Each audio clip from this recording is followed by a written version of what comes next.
Bonjour très chers abonnés, bonjour très chers amis, les professeurs leaders, j'espère que vous allez tous bien. C'est une joie immense pour moi de faire cette vidéo. Alors comme vous le savez, c'est Soke Atileka, le promoteur principal du concept professeur leader, plus de 10 ans d'expérience professionnelle et je suis un militant pédagogique.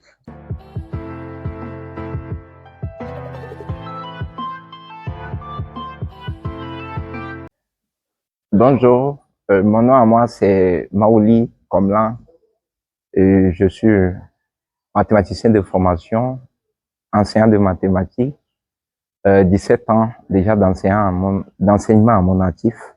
Je suis aussi directeur du cabinet Réussi Plus où nous faisons de l'accompagnement scolaire, du coaching scolaire.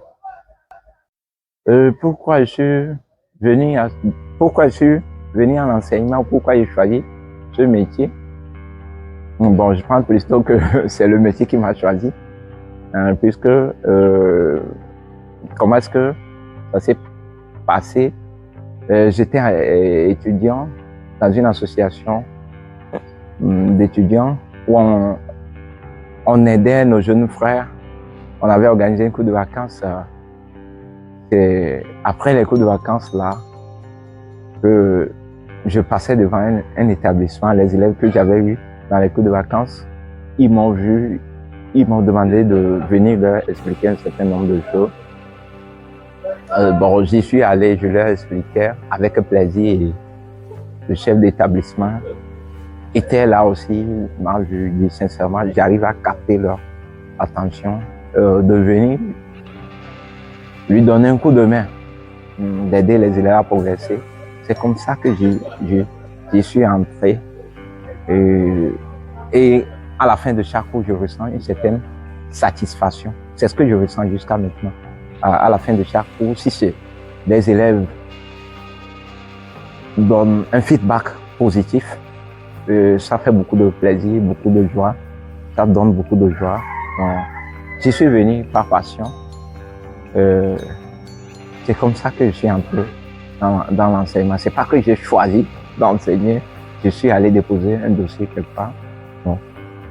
Je pense que c'est le métier qui m'a choisi. C'est une vocation. Merci. Ok, il y a beaucoup d'avantages.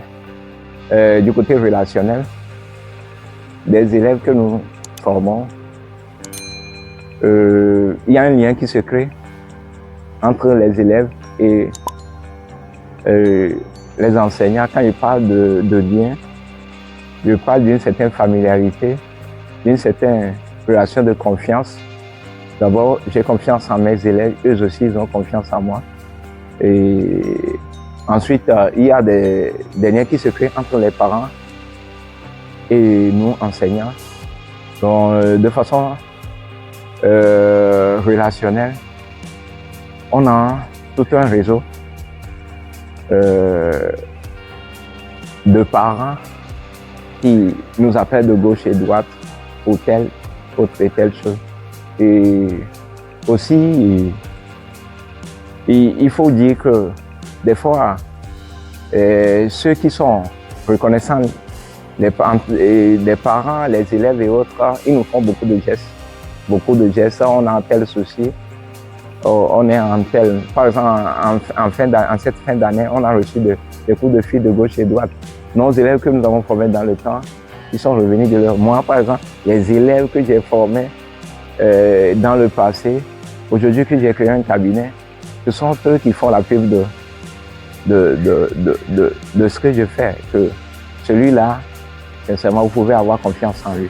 Vous pouvez avoir confiance en lui. Si c'est lui qui encadre votre enfant, ou bien c'est lui qui s'occupe de l'encadrement de vos enfants, ou bien c'est lui qui suit l'accompagnement, vous pouvez aller dormir. Et voilà, quand ils parlent de confiance, c'est ça. Ils savent que c'est du bon boulot qu'on fait et ça donne du résultat positif. Et ils nous recommandent aux autres. C'est un très grand avantage. Et le travail fait dans le passé, on récolte les fruits aujourd'hui. Pas directement en termes d'argent comme on l'avait fait dans le temps, mais avec le cabinet, ça nous rapporte beaucoup de choses. Bon, des difficultés en tant qu'enseignant, j'ai beaucoup de difficultés, beaucoup. Ce ne sont pas des difficultés liées à la matière que j'enseigne même.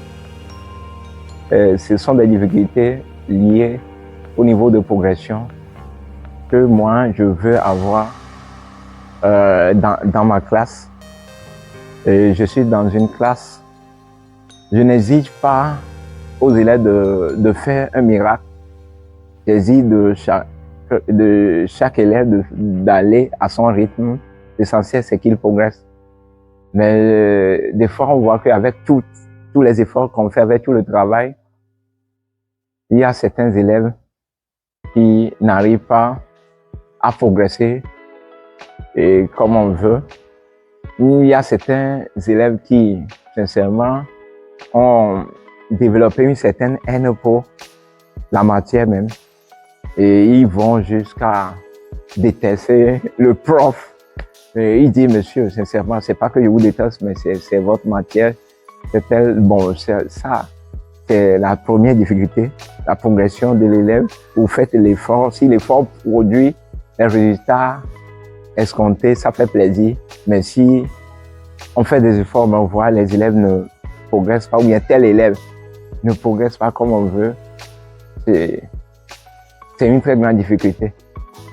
En tant qu'enseignant qui s'est donné un certain objectif d'amener tous ses élèves à un certain niveau, il voit que tel traîne, c'est une grande difficulté. On revient à la maison, on pense à cet élève-là seul, qu'est-ce qu'il faut faire, quelle pédagogie il faut appliquer, quelle stratégie il faut appliquer, comment l'amener au travail.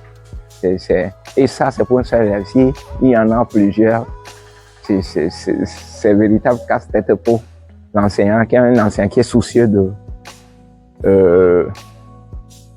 des résultats de ses élèves. Ça, c'est une première difficulté.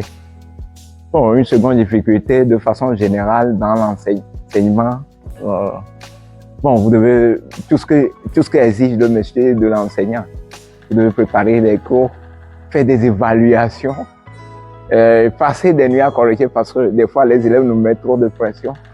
Et si on les évalue, on doit vite rendre les copies, ça met trop de pression.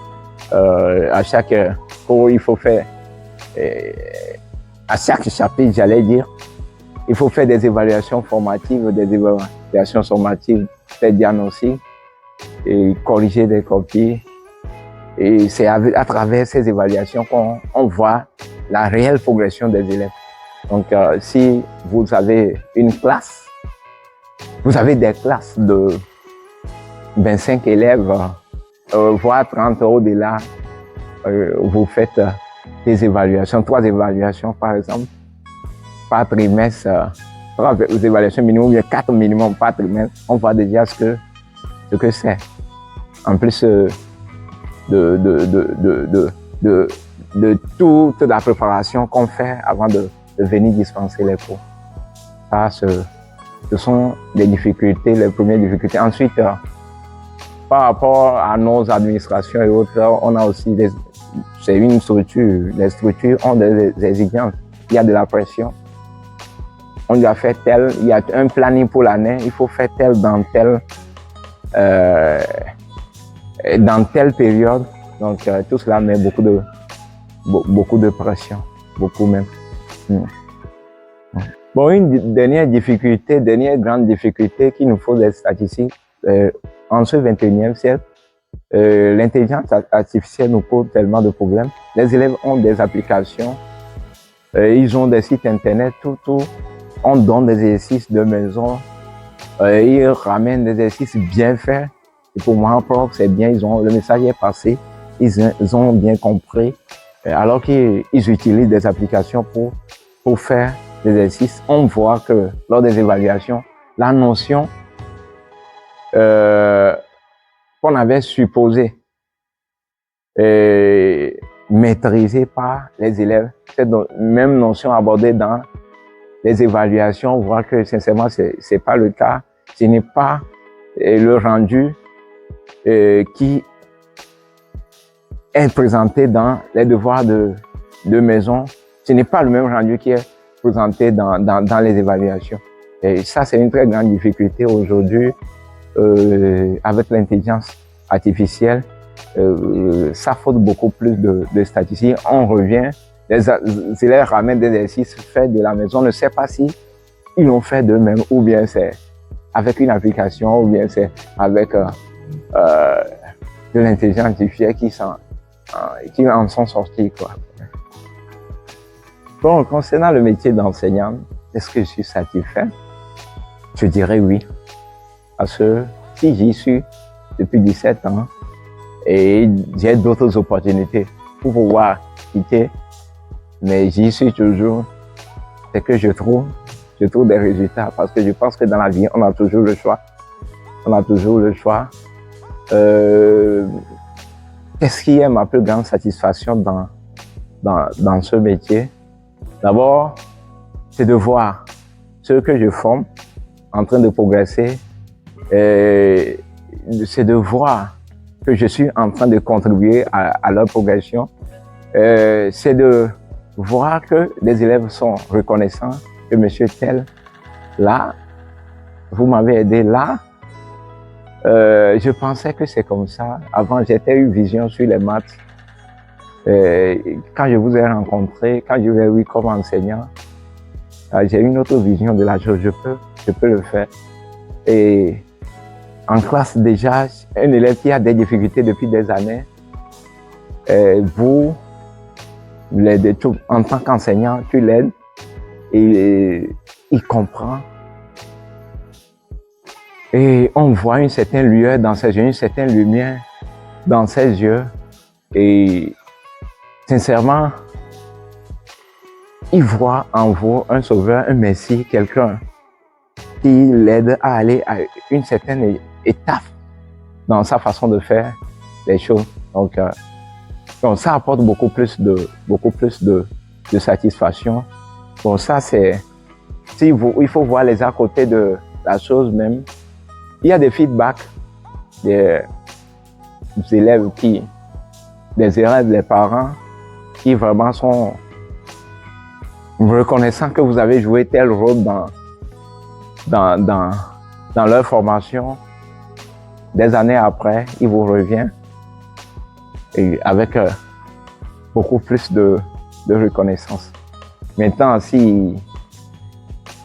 il faut voir aussi ce qu'on gagne dans le métier. Bon, sincèrement, même si ce qu'on gagne en termes d'argent n'est pas aussi ce qu'on peut espérer dans d'autres secteurs, mais il y a d'autres avantages. Ok, bon, avec mes 17 ans d'expérience d'enseignant de mathématiques,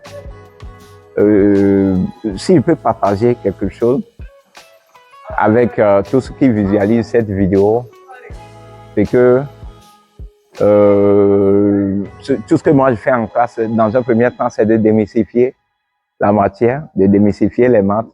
Parce que les élèves ont des préjugés, certains élèves ont des préjugés sur la matière. Et déjà, cela les amène à avoir une certaine perception de tout ce que nous faisons. Dans un premier temps, le travail à faire, c'est de démystifier la matière, d'arriver à les amener à faire un changement de paradigme. Et donc, si c'est fait, ensuite, dans mes classes, j'applique souvent le tutorat. Je regroupe des élèves en forme de petits groupes et il y a des tuteurs de groupe. Et à travers des activités et autres, on emmène ceux qui ont beaucoup plus de difficultés et à découvrir les notions, à découvrir la matière. Et les tuteurs de groupe jouent un très grand rôle. Moi, je suis là en tant que guide, je sillonne, je passe de groupe en groupe, je vois comment ils font le travail, ils me donnent le travail produit, le résultat, et puis je leur pose des questions. Surtout, j'essaie d'utiliser les maillons faibles des groupes que j'ai formés, entre griffes. Et si ceux-là, en tant que référence, s'ils arrivent a fait un feedback positif, et je vois que mon objectif est atteint. Après, ensemble, on prend note et on passe aux exercices. Donc, pour résumer, d'abord, on démystifie la matière. Ensuite, on applique le tutorat. Et bien, avant d'appliquer le tutorat, nous faisons une évaluation diagnostique pour détecter les éléments qui sont bons. Et ils seront des tuteurs de petits groupes que nous faisons, et lors des activités, en tant qu'enseignant, je passe pour les assister. Et avec les réactions des élèves aussi, on sent si le message passe ou pas. Voilà. Bon, dans le souci d'aider un très grand nombre d'élèves, parce que moi, je ne peux pas être sur tous les fronts, j'ai créé un cabinet, le cabinet Réussir Plus, pour permettre à bon nombre d'élèves, de bon nombre d'apprenants de profiter de mes expériences. Et là, ce que nous faisons, ce ne sont pas des cours de répétition. On fait du coaching scolaire. Comment est-ce qu'on procède? Tout d'abord, si on doit encadrer un élève, nous faisons une évaluation diagnostique pour détecter les difficultés que l'élève en question a, et nous définissons des objectifs. Là, nous envoyons un agent sur le terrain et nous faisons le suivi. Bon, l'agent a une mission bien précise, et qui est d'accompagner l'élève et puis de développer l'autonomie de l'élève en question. Nous faisons aussi la synergie des forces en présence en impliquant les parents afin que le travail soit bien fait et puis qu'on ait de bons résultats. Aussi, dans le cas où l'enfant a des difficultés, nous faisons appel au coach scolaire ou bien au psychopédagogue pour déblayer un peu le terrain. Bon, des fois, on est amené à faire d'autres modules aux élèves pour leur apprendre comment il faut suivre les cours, comment il faut être concentré en classe, comment il faut apprendre. Bon, bref. Et ce n'est pas notre prestation au cabinet, ce n'est pas un simple cours de répétition, le prof vient travailler.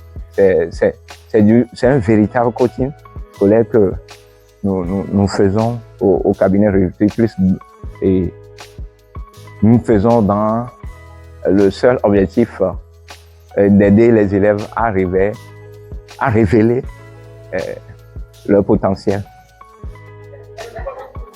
Aujourd'hui, est-ce que je peux recommander le métier de l'enseignant à un jeune?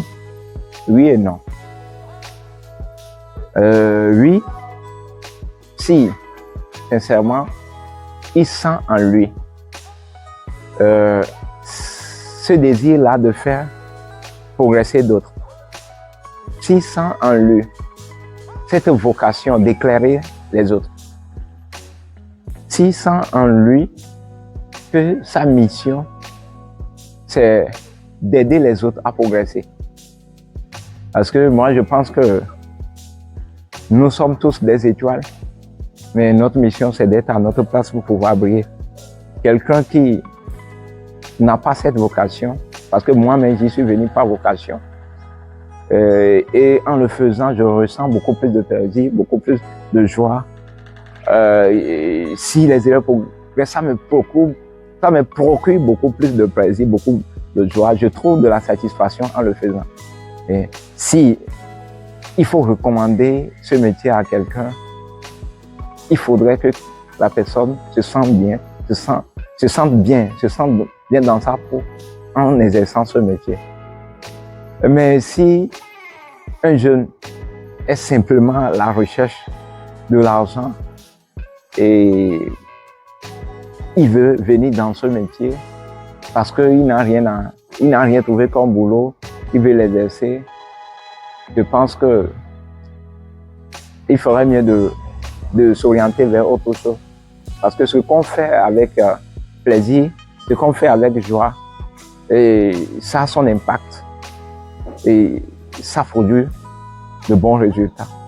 Donc, si un jeune veut se lancer dans ce métier, d'abord, je dois lui demander est-ce qu'il se sent bien ou bien s'il se sentira bien en exerçant ce métier. Est-ce qu'il va le faire simplement pour s'enrichir? Si c'est pour devenir riche, je pense que ce n'est pas le bon métier pour lui. Il pourrait aller dans d'autres secteurs. Mais si il vient par vocation, il vient par plaisir de transmettre cette connaissance, sa connaissance aux autres, de faire en sorte que d'autres puissent maîtriser ce qu'il fait comme lui l'a maîtrisé et avoir le même amour qu'il a pour la chose, je lui conseillerais de venir à ce métier. Et en le faisant, il y aura de retour constructif dans tous les sens du terme, en termes relationnels, en termes financiers. Et voilà, donc ce métier, ce n'est pas pour tout le monde. C'est pour ceux qui, sincèrement, sont prêts à accompagner, à aider d'autres à progresser, à maîtriser ce que les autres enseignants, ils aiment et puis ils ont une certaine maîtrise. C'est pour ceux-là. Voilà. Donc, je remercie la chaîne Professeur Leader qui me suit depuis et qui a choisi en ces débuts d'année de poser sa caméra sur moi pour partager quelques expériences et avec les internautes. Je remercie la chaîne et toute l'équipe. Je profite de l'occasion pour souhaiter une bonne et heureuse année à tous les enseignants et à tous les élèves, à tous ceux qui sont du secteur éducatif. Je sais que c'est la volonté qui favorise la réussite. Avec la bonne volonté, on fera mieux. On fera toujours mieux. Que Dieu nous aide. Merci. Alors, j'espère que cette vidéo vous a plu. Si c'est le cas, je vous prie de liker, de la partager avec vos camarades, avec vos amis, avec vos collègues et surtout de vous abonner à notre chaîne et d'activer la cloche de notification afin de ne pas rater nos prochaines vidéos.